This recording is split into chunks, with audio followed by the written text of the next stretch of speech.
ছিলেন।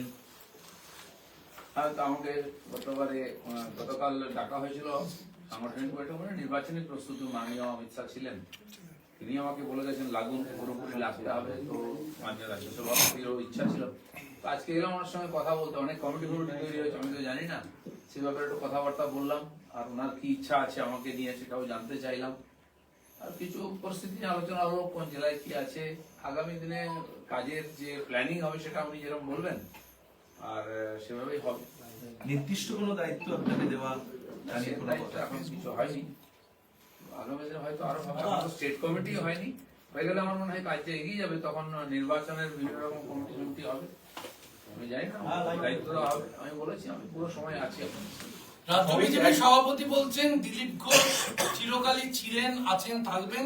মাঠ জুড়ে খেলানো হবে দিলীপ ঘোষকে। মাঠ জুড়ে খেলার জন্য প্রস্তুত দিলীপ ঘোষ, এবং আপনি রণকৌশল তৈরি করছিলেন, রূপরেখা তৈরি করছিলেন। আপনারা জানেন আমি প্রায় 6 বছর রাজ্য সভাপতি ছিলাম, তারপরে কেন্দ্রীয় দায়িত্বে ছিলাম, তখন কাজ করেছি।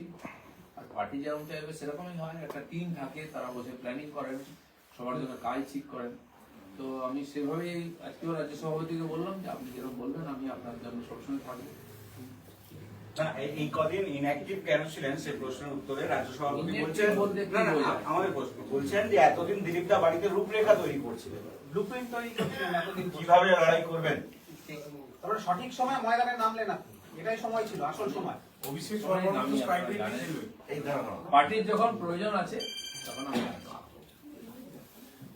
13 তারিখে আপনি শ্রমিকরা একসঙ্গে দুর্গাপুরে সভা করছেন। দুর্গাপুরের এমএলএ লোকাল করে কালকে এসেছিলেন, তিনি বলেছিলেন যে আমার ওখানে একটা সভা করতে হবে। তো মাননীয় শ্রমিকরা তাকে সময় দিয়েছেন, তো উনি আমাকে বললেন যে আপনিও থাকুন সঙ্গে, হয়তো আমি তার সঙ্গে থাকবো সেদিন। মাঠ জুড়ে তো খেলবেন, নির্দিষ্ট করে কিছু দায়িত্ব আপনার নির্দিষ্ট প্ল্যানিং হচ্ছে। আগে তো সভা সমিতি হবে, কারণ কি আমাদের এখানে পরীক্ষার জন্য মাইক বন্ধ হয়ে যায়, তো প্রায় ফেব্রুয়ারি মাসটা 1 থেকে 23 অব্দি পুরো বন্ধই থাকবে সভা। সেজন্য প্রাথমিকভাবে কিছু সভা তো জানুয়ারিতে করে নিতেই হবে, নির্বাচনের একটা প্রস্তুতি হিসাবে হাওয়া তোলার ব্যাপার আছে। তো সভাপতি আছেন, আমাদের বিরোধী নেতা আছেন, প্রাক্তন সভাপতি মন্ত্রী সুকান্ত আছেন, তার মধ্যে আমাকে উনি যুক্ত করেন, আমি সঙ্গে থাকবো। দিলীপ দা, যারা এতদিন ধরে বলছিল দিলীপ ঘোষ তৃণমূলে যাবেন, তাদেরকে কি উত্তর আজকের দিনে? নতুন কল্পনা করে একটা কিছু বলুন, আমি আর কি বলবো। তবে আপনি আপনার তরফে কোনো আপনার দীর্ঘ অভিজ্ঞতা এবং 6 বছর আপনি রাজ্য সভাপতি হয়েছিলেন, কিভাবে লড়াই করবেন, আপনার কি কি শুনলেন?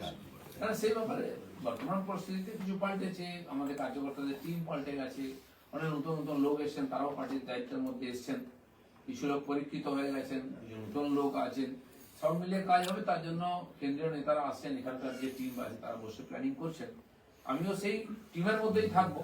আর যখন যেরকম কাজের গতি প্রগতি হবে আর আমাকে যা বলা হবে আমি সেটাই করবো। এছাড়া 2026 থেকে আপনি প্রার্থী হিসেবে দেখতে পাবো? সেটা পার্টি ঠিক করবে, যদি বলে আমি প্রার্থী হব, কারণ এর আগে 3 বার হয়েছে। বারবার শোনা গেছে যে নব্য এবং আদি নব্য দ্বন্দ্বে বিজেপি বিশ্বাস করে না।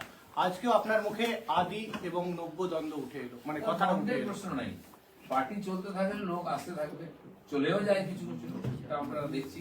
পশ্চিমবাংলায় একটু কোথায় বেশি হয়, ইলেকশন এলে একটু এই ধরনের অদলা বদলি বেশি হয়। যেমন কিছুদিন আগে IPL এর টিম নতুন করে তৈরি হলো, মাইনাস প্লাস হয়, তো রাজনীতিও তাই হয়। সে নতুন লোক এলে কি হয়, তাকে এই পার্টির কালচার শিখতে হয়, সংস্কৃতি, কার্যপদ্ধতি, তো প্রত্যেক পার্টির কিছু আলাদা থাকে, তাদেরকে সম্পৃক্ত করে এগোতে হয় ধীরে ধীরে। সেই জায়গায় কি কোনো একটা দ্বন্দ্ব তৈরি হচ্ছিল? এই নতুন যারা এসেছেন তারা দিলীপ ঘোষকে বুঝতে একটু অসুবিধা হচ্ছিল, যে কারণে একটা দ্বন্দ্ব আমার মনে হয় না সেরকম। পার্টি আমাকে বুঝলেই হলো, আমি বুঝতে পারছে না পারছে, কাউকে বোঝাবার দায়িত্ব আমার নাই, যে যেমন করে বোঝে, সব জিনিস তো একরকম বোঝে না সবাই।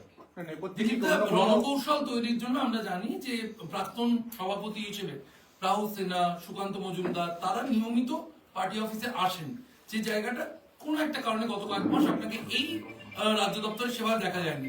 আপনি অফিসে এলেই রণকৌশল করে সবাই নয়, চাও খাই কিন্তু আমি তো আপনারা জানেন যে আমি এই ধরনের মিটিং এ কম থাকি, আগেও থাকতাম, আমাদের টিম ছিল, তখন সুব্রত চ্যাটার্জি ছিলেন এর আগে ইলেকশন অব্দি, তারা প্ল্যানিং করতেন, আমার সহায়তা থাকতো, আমার মতামত দিতেন। আমি মাঠে ঘাটে লড়াই করেছি, সাধারণ মানুষের মধ্যে গেছি, যেখানে বিজেপির কোনো ঝান্ডা ছিল না সেখানে গেছি, যেখানে বিজেপিকে ঢুকতে দেওয়া হতো না সেখানে গেছি, আর এইভাবে পার্টির বিস্তার হয়েছে। তো দুটোই চলবে। আমাদের পার্টির এখন অনেক অভিজ্ঞ নেতা আছেন যারা রণকৌশল তৈরি করতে পারেন, অনেকে রাজনীতি করছেন, তারা সবাই মিলে করবেন।